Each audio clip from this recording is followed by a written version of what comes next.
Imagine Smash Brothers on a Game Boy. Could it work? Let's see. At an incredible fan project from back in 2011 called Super Smash Land. Now, I found this game while I was browsing YouTube, and for once the algorithm gave me something amazing to look at, and as soon as I saw the release trailer for this game, I was like, we have to make a video for this game. Created by Dan Fornace, the genius behind Rivals of Ether, the project is a PC game designed to feel and look like it's being played on an original Game Boy, and boy does it deliver. The project very much follows that original Nintendo 64 Super Smash Bros. Game, with characters and stages inspired by that 1999 classic. One thing I love about playing the N64 game is just how simple and raw that concept is. Punchy moves, tight stages, and a super simple setup.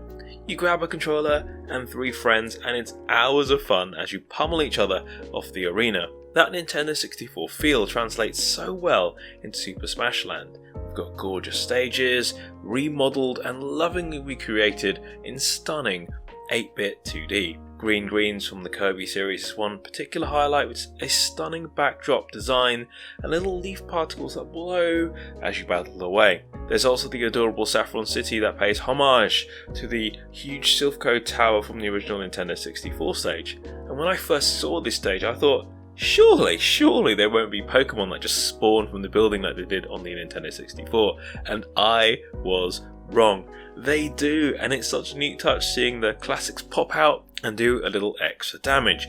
Boop boop, there's a little Venusaur! Other returning stages include Peach's Castle with its moving central platform and that epic and iconic Hyrule Castle.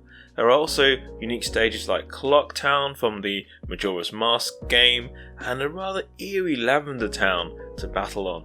And the best part is the attention to detail. Though the game isn't actually designed to run on original Game Boy hardware, it just feels so right. I can totally imagine popping in a cartridge and eating away hours on this game. And much like the older Smash games, there's plenty to unlock too, with a number of stages having quite chunky requirements to unlock. Perfect for those of you who want to 100% this little gem. So what about the fighters themselves, and how does the controls actually work, especially on a Game Boy when you've only got a D-pad and 2 buttons? Dan has mapped the jump to one button and the attack to another, and whilst it may sound pretty limiting at first, once you've played a couple of matches, it just feels perfect. It's an incredibly fluid game for just 2 buttons at your disposal. You can charge out some attacks like Link's iconic spin attack, or combine little button presses for aerial action like Kirby's sword jump. The result is something that's just lightning fast, really responsive, and really does feel like those classic 90s Game Boy games. Short hops, nippy combos and dodges. It's pure Smash at its core, and there's a surprising amount of depth in the movement as to what you may expect. Of course, there are some things omitted given the perceived hardware limitations and restrictions like ledge grabbing, rolls and shields, but on the flip side it keeps things feeling suitably retro. As for the roster, we've got 6 characters to pick from, including an iconic set of 4 starters: Mario, Kirby, Link and Pikachu. I won't spoil the 2 secret characters. One is a character that you have seen in this series before, and the other one is one that I would have never ever have guessed. It's such a surprise. Much like the stages, these 2 take quite a fair bit to unlock. I absolutely love the 8-bit sprites and how they all just fit so well on the stage and in the game. Would love to see this actually ported somehow to an original Game Boy hardware one day, if it would even be possible. Last but not least is the music. The game translates these classic themes from the Nintendo 64 game into 8-bit so well, with contributions from artists Inverse Phase and Flashy Goodness, who brewed up some incredible interpretations and remixes. We've got the original N64 compositions remade, and also some secret stages and even those victory jingles. You can tell both the visuals in the game and the music were made with so much love and passion for Nintendo.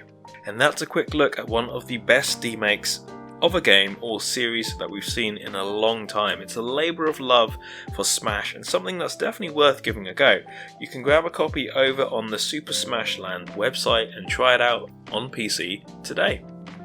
So there we go, one of the best remakes and one of the best fan games I've played in a long time. If you have played it, let us know what you thought with a comment below. If you like this video, be sure to smash that like button.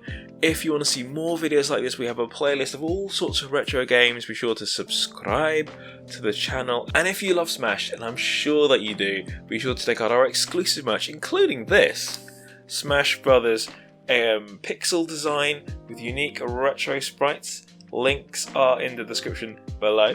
And if you love Nintendo and all sorts of retro games, be sure to join our Discord. We're trying to build up a community of like-minded Nintendo fans in there. It's super cozy. Links are below.